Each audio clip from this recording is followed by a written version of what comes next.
ನಟಿ ಅನುಷ್ಕಾ ಶೆಟ್ಟಿಗೆ ಕೂಡಿ ಬಂತು ಕಂಕಣ ಭಾಗ್ಯ. 42 ವರ್ಷದ ಅನುಷ್ಕಾಗೆ ಕೊನೆಗೂ ವಿವಾಹ ಭಾಗ್ಯ. ಕೊನೆಗೂ ಅನುಷ್ಕಾ ಶೆಟ್ಟಿ ಮದುವೆ ಫಿಕ್ಸ್ ಆಗಿದೆಯಂತೆ. ಅನುಷ್ಕಾಗೆ ವರ ರೆಡಿಯಾಗಿದ್ದಾನೆ ಎಂಬಂತ ಸುದ್ದಿ ಲಭ್ಯವಾಗ್ತಾ ಇದೆ. ಉದ್ಯಮಿಯೊಬ್ಬರನ್ನ ವರಿಸಲಿದ್ದಾರಂತೆ ಅನುಷ್ಕಾ ಶೆಟ್ಟಿ. ಪರಸ್ಪರ ಒಪ್ಪಿಗೆ ಮೇರೆಗೆ ಮದುವೆಯ ಮಾತುಕತೆಯಾಗಿದೆ. ಅನುಷ್ಕಾರನ್ನ ವರಿಸಲು ಉದ್ಯಮಿ ಸಿದ್ಧರಾಗಿದ್ದಾರಂತೆ. ಆದ್ರೆ ಸ್ವೀಟಿಯಿಂದ ಇನ್ನು ಗ್ರೀನ್ ಸಿಗ್ನಲ್ ಬಂದಿಲ್ವಂತೆ. ಅನುಷ್ಕಾ ಓಕೆ ಅಂದ್ರೆ ಶೀಘ್ರದಲ್ಲೇ ಮದುವೆ ಡೇಟ್ ಫಿಕ್ಸ್ ಆಗತ್ತಂತೆ. ಬಹುಭಾಷಾ ನಟಿ ಅನುಷ್ಕಾ ಶೆಟ್ಟಿಗೆ ಕೊನೆಗೂ ಕಂಕಣ ಭಾಗ್ಯ ಈಗ ಕೂಡಿ ಬಂದಂತೆ ಕಾಣಿಸ್ತಾ ಇದೆ. ನಟಿ ಅನುಷ್ಕಾ ಶೆಟ್ಟಿಗೆ ಈಗ 42 ವರ್ಷ, ಕೊನೆಗೂ ವಿವಾಹ ಭಾಗ್ಯ ಬಂದಿದೆ. ಕೊನೆಗೂ ಅನುಷ್ಕಾ ಶೆಟ್ಟಿ ಮದುವೆ ಫಿಕ್ಸ್ ಆಗಿದೆಯಂತೆ.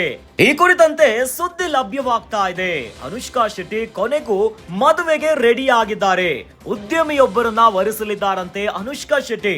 ಪರಸ್ಪರ ಒಪ್ಪಿಗೆ ಮೇರೆಗೆ ಮದುವೆ ಮಾತುಕತೆಯನ್ನ ಮಾಡ್ಕೊಂಡಿದ್ದಾರಂತೆ. ಅನುಷ್ಕಾರನ್ನ ವರಿಸಲು ಉದ್ಯಮಿ ಸಿದ್ಧರಾಗಿದ್ದಾರಂತೆ. ಆದ್ರೆ ಸ್ವೀಟಿಯಿಂದ ಇನ್ನೂ ಗ್ರೀನ್ ಸಿಗ್ನಲ್ ಬಂದಿಲ್ವಂತೆ. ಉದ್ಯಮಿಯನ್ನ ಮದುವೆ ಆಗ್ಲಿಕ್ಕೆ ಇನ್ನೂ ಗ್ರೀನ್ ಸಿಗ್ನಲ್ ಬಂದಿಲ್ವಂತೆ ಅನುಷ್ಕಾ ಶೆಟ್ಟಿಯಿಂದ. ಆದ್ರೆ ಮದುವೆಯ ಮಾತುಕತೆ ಆಗಿದೆಯಂತೆ. ಅನುಷ್ಕಾ ಶೆಟ್ಟಿ ಎಲ್ಲಾದ್ರೂ ಓಕೆ ಅಂದ್ರೆ ಶೀಘ್ರದಲ್ಲೇ ಮದುವೆ ಡೇಟ್ ಫಿಕ್ಸ್ ಆಗುತ್ತೆ.